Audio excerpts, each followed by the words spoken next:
These are 10 fascinating facts about Surah Ghafir. This surah is a powerful unveiling of Allah's mercy side by side with His justice. It shows hearts how repentance can lift a person from the edge of destruction to the gates of forgiveness.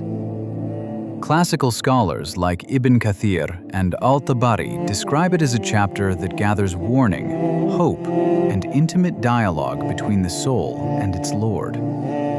Its core message is simple yet immense. Allah forgives, Allah is patient, but the arrogant rejection of truth has a terrible end. Fact 1. The name Ghafir, the one who forgives.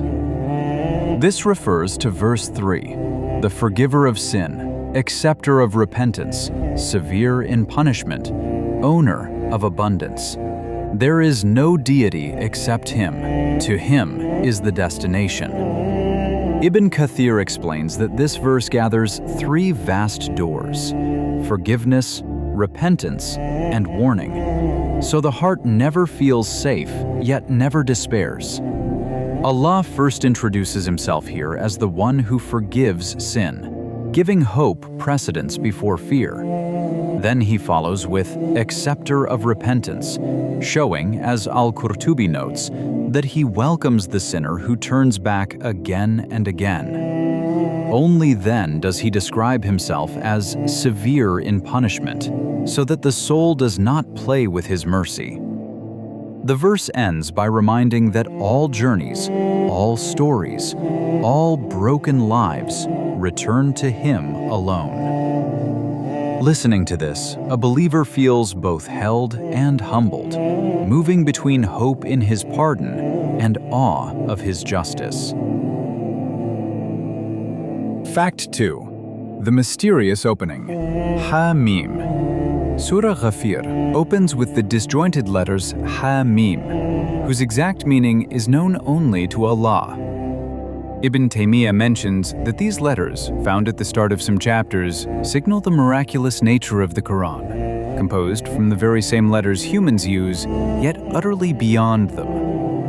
Al-Tabari notes that when these letters are recited, they invite the listener to attention, as if a curtain is being slowly drawn back before a divine address.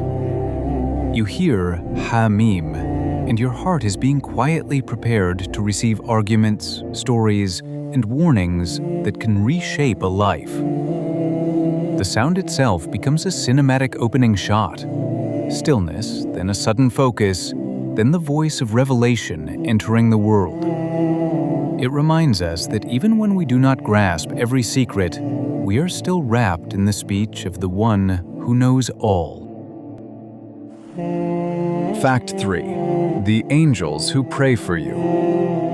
This refers to verse 7. Those angels who carry the throne and those around it exalt Allah with praise of their Lord and believe in Him and ask forgiveness for those who have believed. Ibn Kathir explains that the greatest angels, closest to Allah, are not distant from human beings. They are actually making dua for the believers. They ask that Allah's mercy cover the people of faith, that their sins be erased, and that they be admitted into gardens of eternity. Imagine, as Al-Qurtubi describes, mighty creations carrying the throne, yet their voices are soft and pleading on behalf of weak, struggling humans. This verse tears away the feeling of cosmic loneliness. You are not alone in your battle to believe, even when your own tongue is tired of supplication. Above all sorrow, beyond every sky, angels are asking that Allah gently deal with you. It is as if Surah Ghafir places a hand on the heart and whispers, "Your story is known in the highest assembly." Fact 4. The secret believer in Pharaoh's palace. One of the most gripping narratives in Surah Ghafir is the story of a believer hidden in the court of Pharaoh, who speaks at the moment of greatest danger. Ibn Kathir and Al-Tabari tell how this man, from Pharaoh's own people, concealed his faith until truth itself was about to be crushed. Then, he courageously argued for Musa with pure logic and deep faith. He questions Pharaoh's arrogance, warns of past destroyed nations, and urges his people to follow the path of salvation, all while knowing they could kill him. His voice becomes the voice of every believer stuck in hostile places, forced to choose between silence and speaking for Allah. Surah Ghafir frames him like a lone light in a vast, dark palace, showing that one sincere heart can stand before an empire of falsehood. The story comforts any believer who feels outnumbered. Courage is not measured in crowds, but in the clarity of the heart before Allah. Fact 5. The conversation of the people of hell. This refers to verse 49. And those in the fire will say to the keepers of hell, "Supplicate your Lord to lighten for us a day from the punishment." Ibn Kathir explains that these are people who once mocked the prophets, yet in hell they beg, not for paradise, but just for one day of reduced punishment. The guardians of hell answer them with cold finality, reminding them that messengers had come with clear signs and were denied. The scene is like a courtroom after the verdict, where all appeals are exhausted and only regret fills the air.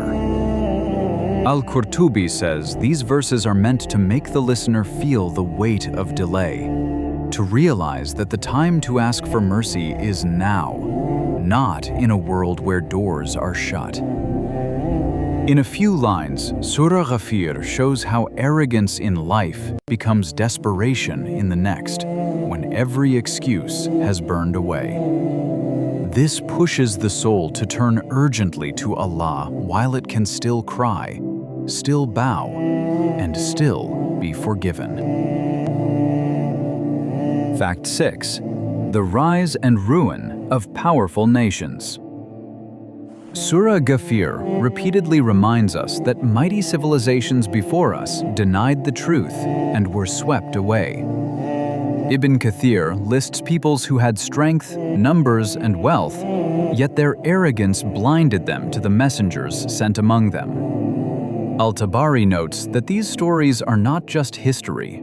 They are mirrors, warning any nation that builds tall structures, but hollow hearts. The surah paints images of palaces, armies, and monuments that looked eternal, then vanished with a single command from Allah.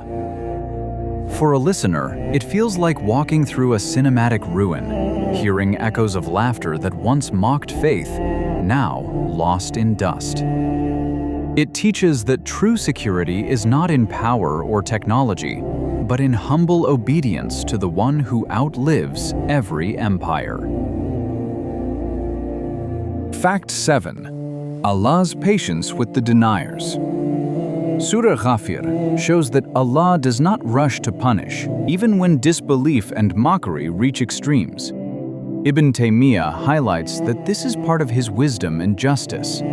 He gives time, sends signs, opens doors to repentance, so that no one can claim they were not warned.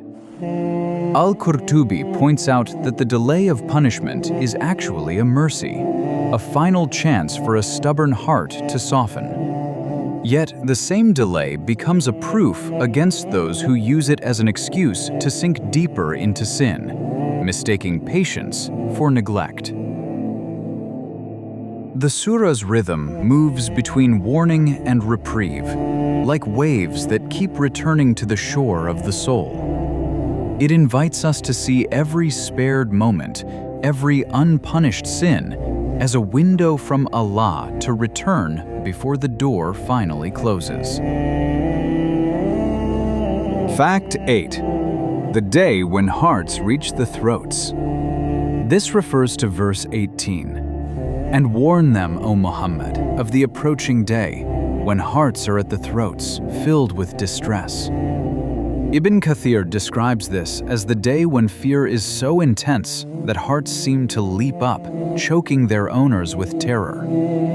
People will not know if they are destined to salvation or destruction, and that uncertainty will freeze every boast, every argument. Al-Tabari explains that the image of hearts in the throats shows how helpless the human being becomes when confronted by Allah's judgment. The surah brings that future scene close, so that a listener can almost feel their own breath tighten for a moment.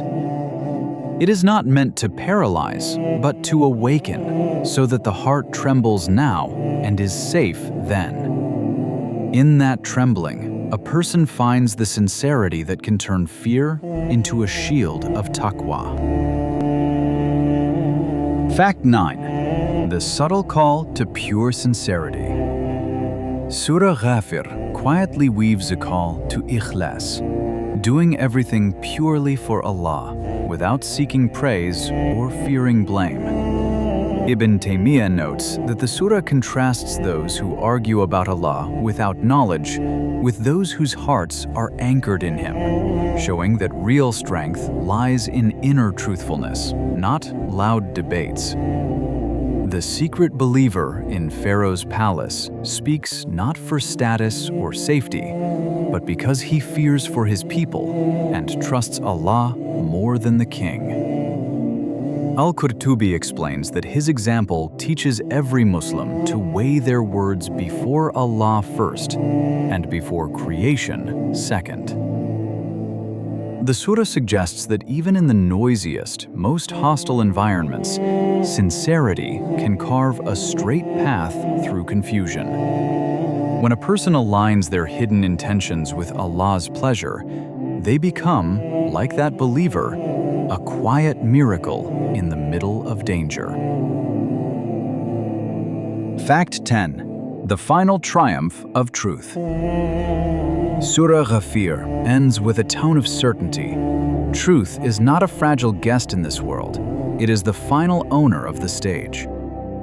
Ibn Kathir and Al-Tabari both emphasize that however long falsehood seems to dominate, the end belongs to Tawheed and to those who stood by it with patience. The surah narrates disputes, denials, and mockery, yet its closing mood is one of calm assurance that Allah's promise will unfold exactly as He said. This gives the believer a deep inner stability. History may twist and darken, but its last chapter has already been written by the Lord of the worlds. For the heart, this is like the final scene of a film where all scattered threads are pulled together and justice finally stands in full light. Surah Ghafir leaves the listener with this quiet conviction: whoever sides with Allah's truth, even in weakness, is already walking toward an unshakable victory.